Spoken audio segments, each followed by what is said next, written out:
ملک کے موجودہ بحران کا واحد حل آزادانہ، شفاف اور منصفانہ انتخابات کا انعقاد ہے. کل آپ انتخابات کروا دیں. شفاف تو نہیں ہے. ایک منٹ ٹھہر جائیں. یہی بات پہلے بھی ہو رہی تھی. سکندر سلطان راجہ کو چیف الیکشن کمشنر بنائے جانے سے پہلے کس نے لگایا چیف الیکشن کمشنر؟ بتائیں. پی ٹی آئی گورنمنٹ میں لگے تھے نا، عمران خان نے لگایا تھا.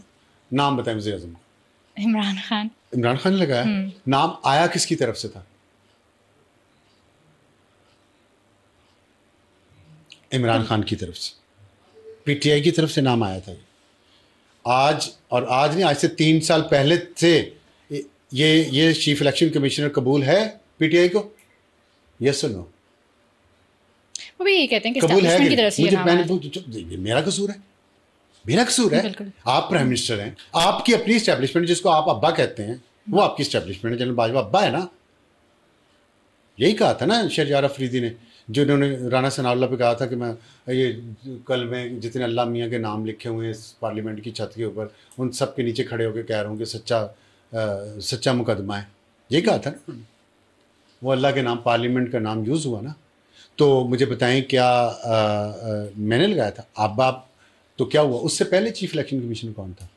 سردار رضا. اس سے پہلے چیف الیکشن کمیشنر کون تھا؟ فخر الدین ابراہیم. تینوں ڈسکریڈٹ ہو کے نکالے گئے. تینوں کو اس وقت کی حکومتوں نے نامنیٹ کیا تھا. تینوں کو انہوں نے جب اپوزیشن میں گئے ان کو کرٹیسائز کیا.